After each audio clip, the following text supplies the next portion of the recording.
your ghastly host, Charity Kase, and I'm here to take you on a terrifying journey into season 6 of Dragula. That's right. The Boulet brothers are back and they've gathered a fresh new crop of fiendish freaks and devilish divas to showcase horror, filth and glamour like never before. As a monster queen who lives and breathes alternative drag, this show is right up my street. Forget spilling tea. Dragula's more about spilling blood. So I am going to be breaking down every look, every extermination, and every moment of pure madness as we dive headfirst into season 666. But before we dive into episode 1, let's meet our monsters, shall we? Let's go over the promo looks because I have some thoughts. So sharpen your claws, buckle up, and let's see who brought the beauty and who brought the beast. Because around here, we love a good monster. So let's quickly discuss the promo looks, which were actually the entrance looks this week as well. I think there were some really strong looks, some kind of forgettable background looks here. I mean, I kind of question whether they knew that this was going to be promo looks or not. I mean, I'm guessing they did, but some of them just seem a little understated for promo. First of all, we have Pie. I really like their look. I think it looks executed really, really well. I love the colours going on. I love the sparkles. Really like the headpiece and the silhouette. Love the makeup, very striking. It's giving me like metal band meets clown, and I really like that combination. Really like her personality. She seems excitable. She seems interesting. She seems extroverted, which is what we want from our monsters. And yeah, she seems like she's going to be a good time. Next up is the lovely Vivi The Force. I actually met her not long ago in San Diego. She's very lovely, very talented. She has some incredible costume pieces, which I saw in her wardrobe, so I'm excited to see her bring those. However, this look to me feels a little mismatchy, a little like pieces all put together. Again, polished, glamorous, but I'd have liked to see more of a concept, you know? I'm a concept queen, so that's where my pleasure lies. The next queen to walk in is Desiree Dik. I'm really into the texture of her outfit. I think it looks like she's put a lot of time and energy into it. The skin kind of fucked up, latexy vibe is really cool. I'm not too sure about the silhouette that's going on. I'm not sure if that's doing her any favours. I think if it was me that had done the look, I might have gone for like a full face covered in that as well. So it was like this creature rather than a person wearing an outfit made of it. I like her vision. I think she looked good. I just would have done some tweaks to the silhouette personally. The next person to totter in a dress that was too small for her into the room was Yuri. She looked beautiful. Her makeup is always beautiful. I think the outfit, again, a little understated, kind of forgettable. Simple, but I really like what she's got going on. I think the concept of the dress is quite nice, but it just needed to be pushed a little further again. I'm looking for extreme and big silhouettes and a gag. Next up, we have Grey Matter, who looked really polished, really finished, really conceptual. He had this like goblin monster creature thing going on, which I really, really enjoyed. This gorgeous silver, very costumey, very sparkly, almost like a Christmas goblin kind of look, which is a look that I relate to very hard. So I immediately really liked Grey and I'm very excited to see what he's got to show. Then we had Jaharia, who came in looking very neon, clowny, club kids, cyberdog. I did really enjoy this look. I think it is one of the strongest looks in this promo. The green works really well. I think her makeup looked flawless, really neat, really polished. The blending, the colours just worked really nicely. I think it really stood out, her makeup. Next up we had Scylla, whose look I think was sadly a bit of a miss this time. The breastplate showing did knock it back a couple of steps in my opinion. It would have been nice to cover that maybe with some seaweed, some crystallized seaweed or something underwatery that kind of fit in with the theme. I really liked her contact lenses and her concept for the look was really fabulous. I like this underwater mermaid, sea witch sort of vibe, but I think the execution was just a little poor and I think there's some details that could have been finessed. But again, I'm very excited to see what she's got to show. I really like that she described herself as a fantasy queen. And checking out her Instagram, I can see that she does lots of fantasy-based drag. So yeah, I'm very excited to see more of Scylla. Next up, we had Severity Stone, another friend of mine. I've known her for quite some time now. I met her a few years ago in Boston. She's a very sweet girl with lots of skill and lots of talent. And I do think this look was very interesting and detailed and artistic and creative. I think there was maybe a little bit too much going on in this look with the skirt being so pointed and ruffled, and there was a lot of texture going on, which I do enjoy, but it was kind of hard to make out what was happening. The next person we had was Auntie Heroin, whose makeup was very striking, very neat, very polished, and whose look was kind of like classic punk 80s drag. I think it's really strong, it looks really well done.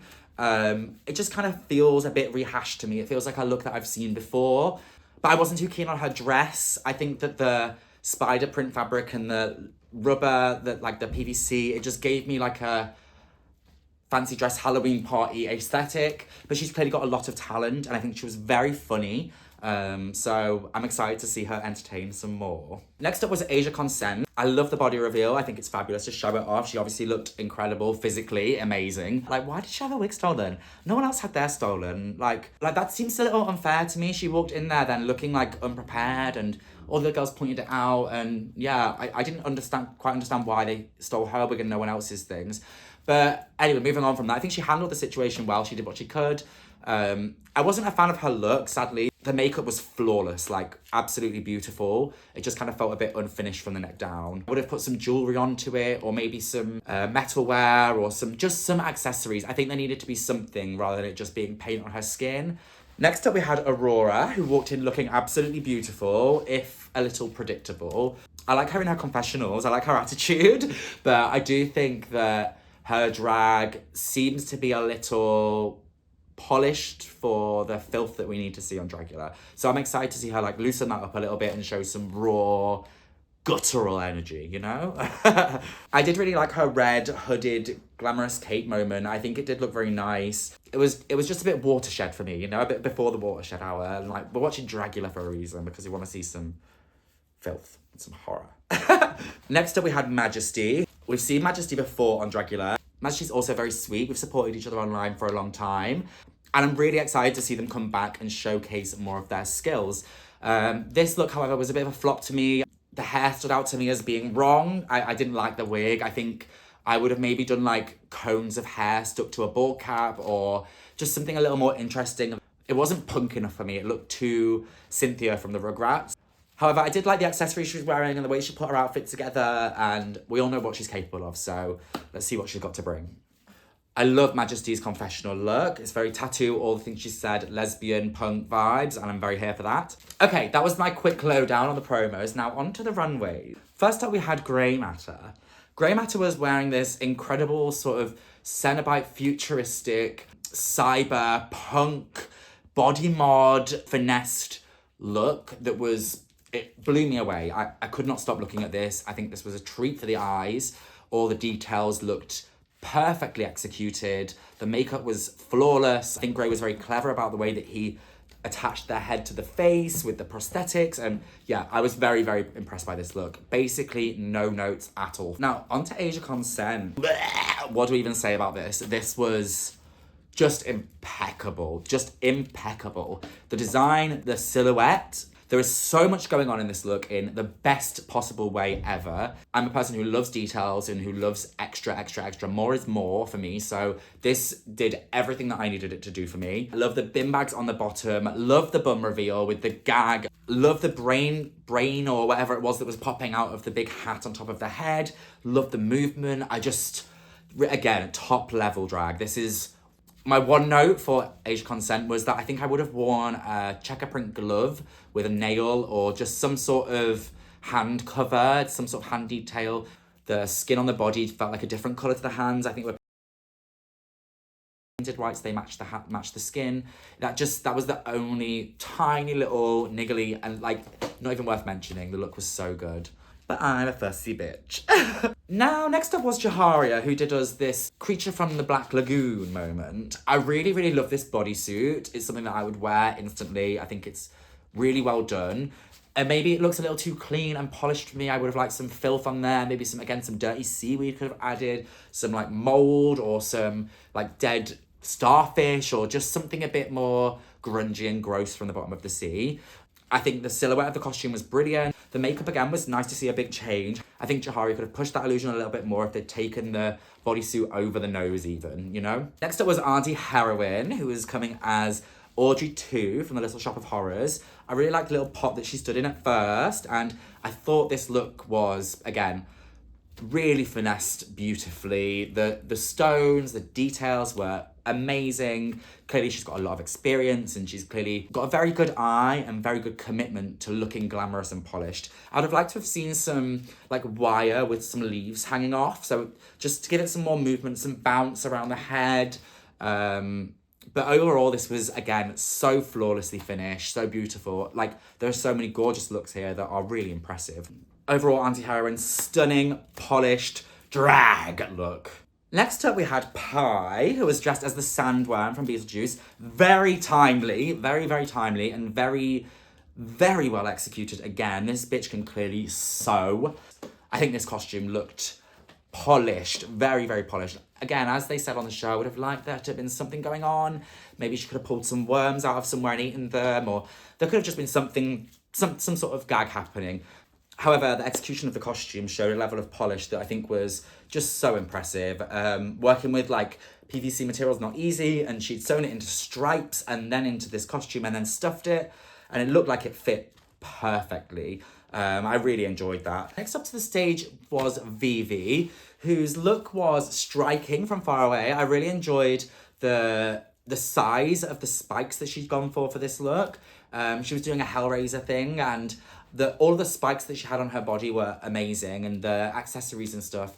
I didn't like that she wore this mesh bodysuit underneath. If it was me, I would have taken away that mesh bodysuit and put on a white one, maybe with some airbrushing to add some like tones and definition, just to match the colour of her face or the colour of it. I think it should have all matched one colour, the head, the face, and the body. And I think that would have given it more of an illusion of nude with these bondagey, strappy things, and I think that would have looked more effective. But overall, it was definitely not one of the worst looks of the night. But I do agree with the mismatching colour situation that was going on. Next up, we had Aurora, who came as a mummy. It was a pretty look. It looked beautiful, and her makeup looked gorgeous. I like this stoning in between the bandages to represent the skin. It just felt a little flat to me. I actually thought she gave more of Bride of Frankenstein, and I think if she had gone with Bride of Frankenstein and worn like a Bride of Frankenstein style wig with it, I would have liked the look a lot more. It didn't give mummy to me. It gave zombie with bandages, or yeah, it gave Bride of Frankenstein, and I would have loved to have seen Bride of Frankenstein done really well. With like the black hair, with the white streak, I think that would have really added to this look. And if you're a mummy, I think she could have like pulled back some bandages and shown some organs, or to me, there's so much that you can do with a mummy that I think it felt a little bit lost and beautiful. It just didn't really give me horror icon. Next up to the stage, we had Desiree Dik, who was doing Five Nights at Freddy's. Desiree Dik is obviously very creative and dips her fingers in many dick-filled pies. I really enjoyed the idea of this look, and I think the mask looked amazing, and there's clearly a lot of time and effort that has been put into it. I think maybe the execution was slightly poor. I think when you're doing these sort of looks made out of foam, it has a tendency to look a little crafty and homemade, and I worry that her look was leaning slightly on that side. But I'm really interested to see what she's got to show. She clearly puts a lot of work and energy and time into her drag. And I think that's something that should be highly valued. I like the grandiosity of her look. I thought it was very in your face and big. And I really like the moving, twisting, sex toy that she had attached to her fists. That looked very fun. Next up was Severity, who I think looked very nervous and very unsure of herself on the stage. She clearly had rushed her look a little bit, and it wasn't quite finished or executed to the same level that maybe some of the others were, and that I know that she can do. Severity was clearly in her own head a little bit over this, and that was kind of hard to see. But it is a competition at the end of the day, and if you flop, then you flop. And sadly, I think this look was a little bit of a flop. The costume was too simple, not big enough, and sadly it faded into the background a little bit. Next up, we had Scylla, and I actually really loved this look. I thought the concept was brilliant. I thought her makeup looked super striking, and I'm a killer for something really drawn back and simple and like filthy and horrific. So That was the vibe I got from this. I really like her reference that she used for a film. I think that's a clear sign of filthy, disgusting taste. And it's also a risk to go for a film so well known as something so horrific. I agree with some of the judges that maybe the costume could have been thought out a little more. You know, she could have made these bodies into people, into other versions of her. She could have maybe drawn tattoos on them or added some sexy laundry on them, or just maybe it could have been a bit more drag and a bit more silly and camp. But overall, I really enjoyed this look and I really liked the idea. And I thought her makeup worked really, really well for this, actually. Next up to the stage, we had Yuri, who looked brilliant in her second look. I really enjoyed the reveal. It was very clunky, obviously it didn't quite work, but I really did enjoy the bat look. I think it would have been stronger if she had just come out in the bat look and put a little more work into the bat look itself. To me, I thought the bodysuit looked brilliant and the wings looked great. It just looked too polished and clean and nice. I'd have liked to have seen it with like some hair and some whiskers. Just some more grotesque details would have really added a layer of realism to this look. I think it would have looked really good with like a clawed bat shoe, like a big shoe with like hairy feet and like big toenails. I think that would have really set this look off. And finally, we had Majesty. Bitch, again, this look, woo! Killer, absolutely killer. That chair that she was sat in, the prosthetics were brilliantly executed. The body paint looked amazing. I really enjoyed the wig. The nails on the hands and the nails on the toes. Again, these little details just really finesse the look. And I think that James easily showed what she was made of in this look. So this look definitely makes up for the wig from before. Well, for me anyway. So, the Dragula brothers made everyone vote for each other, which I absolutely love this in a reality TV show. I love the drama, bring it on. I remember I had to do it when I was on Drag Race, and it was very dramatic and it felt very intense. So, most people vote for Severity. Aurora gets a few votes, and also Pie gets a vote as well from Majesty, which I thought was kind of odd, actually. A bit of an odd choice. I don't think Pie deserved that vote at all. I also think Grey was overlooked a little bit here. I think Grey could have quite easily been in the top. I think this was a hard choice to pick a top three, honestly. I think Asia definitely deserved to be in the top. I think Majesty definitely deserved to be in the top. And I think it should have been between Auntie Heroin and Grey. And even Pie maybe deserved a little... So, for the Extermination Challenge, they sent them diving with sharks. Diving with sharks. Not even in a cage, like diving in the water with sharks. The more I thought about it, I was like, no, actually, that's not that scary. Like, I don't think these sharks are a scary shark. They can't be scary sharks. They're not going to put you in the water with like a great white shark that's going to eat you, you know? These are going to be like the ones that are easy. You pay money to go and do this. It's like a nice treat that you go and do on holidays. So I have got no time for anyone who's scared of jumping in the water to swim with some nice sharks for a holiday treat. You know what I mean? That sounds like fun. What are they on about? That's like a once-in-a-lifetime experience to go swimming with sharks. Oh my God, yes, let's do it right now. Take me. So, we lost one queen this week. Severity Stone was taken from us. R.I.P. my sweetheart. It was nice knowing you. And I wish you the best of luck down in hell. I think we saw some fabulous looks. I'm very excited for the rest of this season. I did not expect there to be so many good looks in this episode. When I saw the promo, I thought they picked a few good looks from the season. But no, all of the looks in the promo were shown to us in this episode. That is a gag to me. That's a gag. I thought they'd pick some of the best ones from the season. No, bitch, they just picked them all from episode 1. We've got some brilliant looks to come, I can already tell, and some fabulous performances too. Well, my twisted little darlings, that's a wrap on episode 1, season 6 of Dragula. We witnessed gore, glamour, amazing looks, beautiful makeups, and a whole lot of filth. And we're only just getting started. So, who do you think slayed this week? And who's hanging on by a thread? Or should I say, bloody limb? Let me know what you think in the comments below. If you like this video, don't forget to like, comment and subscribe. And hit that bell notifications icon. Or else I'll come crawling through your screen like a bad horror movie sequel. Until next time, my little weirdos, keep it freaky, keep it filthy, and keep it fucking fabulous. Now, crawl back into your crypts and I'll see you at the same time next week. Bye for now.